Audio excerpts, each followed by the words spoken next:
We just have to report it. Let's go to Adelaide. John Cosmino. This is a club which in the first 4 seasons of the A-League was another model of stability, owned by Nick Bianco, the Bianco family.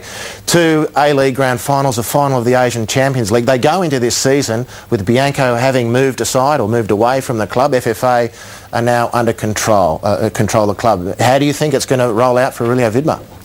Well, the club built momentum over the 4 previous years of the A-League. I think it benefited Adelaide to have back-to-back Champions League campaigns as well, and I think we saw the benefit of that amount of games and the amount of travel and the experience they gained in their first year in the ACL, in them making the final last season. I think with Nick Bianco, Nick had a passion for the club. He loved the club. He invested a lot of money into the club. That stopped. They're not having a marquee player this season. All right, admittedly last year their marquee was Paul Agostino, and it wasn't a big spend because I was the guy that actually signed him.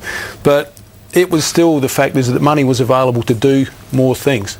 They will work to the salary cap. They'll work the rules of the salary cap, the minimum spend, the maximum spend, the whole box and dice, and that'll be it. But living down there, I can sense there's something that's not quite the same. That momentum has been interrupted. And success is about momentum, isn't it? It's about when you get a bit of a roll happening, you can keep going with it. I think Sash Olganovsky is a massive loss to the team. I was a bit not surprised that he went to Adelaide, but I was a bit concerned about him. I watched him in Brisbane, thought he's solid enough. Can he go the next step? In Adelaide, he proved that he could. He was outstanding for them last year. They also had, in Eugene Galekovic, the most outstanding season I've seen a keeper play. He was dynamite last year. He got them into the grand final. He got them into the Asian Champions League. And that's not taking anything away from the other players. It's a fact of life, and that's how it works sometimes. But for me, I don't think the pizzazz, the spark that they've had in previous years is there this year. And I know Viddy wants to change the way he plays. They're talking to Mark Rudin at the moment. He's training with the club as we speak. They may sign him, from what I can work out, by the end of this week. But he certainly wouldn't be available for game 1.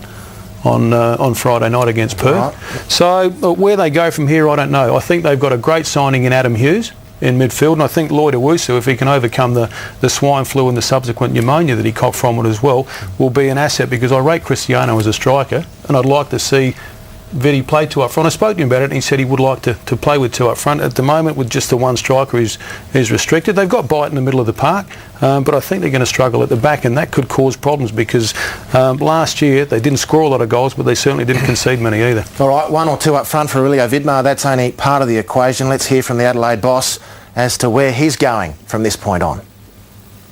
So 2 years ago, when we had a much younger side and we decided to build a team around Bruce Jete and Nathan Burns, and then 12 months later they disappear overseas. So it's very hard to try to keep the same team together for 4 or 5 years. I know Melbourne's done that quite well.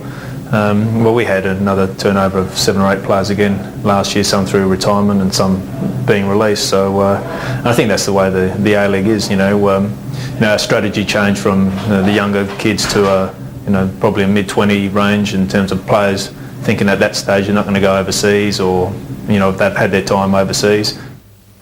Aurelio Vidmar, changing the focus. Cozzy, you're in charge when Nathan Burns, Bruce Jete, etc. were signed. What do you make of the comments by Aurelio Vidmar that he's going to just realign things slightly? Look, I've got to disagree. We didn't build a team around Nathan Burns and Bruce Jete. That club was built from season 1, or the first season in its existence, in the last year of the old NSL. And that interim period, that 15 months between the old NSL and the A-League starting, was a no man's land. People weren't really sure what to expect. We had limited numbers in terms of the salary cap. It was a massive step. We went from being a part-time club at Adelaide United Mark 1 to full-time with Adelaide United Mark 2 and the A-League. And that club was built around locals and about good senior players that had provided a good service. Your Carl Viets, your Ange Costanzos, your Mickey Valcarnases, those sorts of players. Aurelio himself played in the old NSL and didn't back up for the first year of the A-League. Ross Aloisi we brought back. That team was built around good quality senior players. You bring your young guys in as an adjunct to your senior players, or you bring them in when they're ready. When I looked at Nathan Burns play, and we took him to Orange, I think it was, to have a game against the Central Coast in the pre-season cup, and he went on for 20 minutes. He was on the park for 30 seconds. And I said, we've got to sign this kid. If there was an opportunity there to sign a great talent.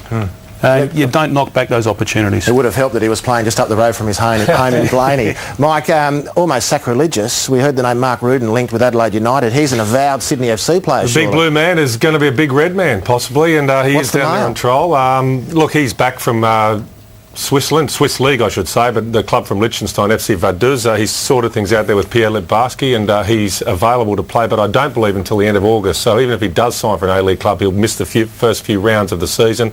But look, he's 33. Rouge is still good enough to play in the A-League. And I think someone mentioned earlier, maybe Bozza mentioned how important these senior guys are, not necessarily on the field, but off the field. Absolute leader, Mark Rudin, and he'll be a big asset to Adelaide United. We've seen that before. Kevin Muscat. Kevin Muscat. Yeah. And you've seen as well the opposite end of the scale with John Aloisi last season when he had a poor season, how it affected the whole team. In the A-League, since the advent of the A-League, going back to Dwight York, he came, when your top man is playing well, that's for other sports as well. You know pretty much that the whole team and the whole club is going to go well. So, all right, well said.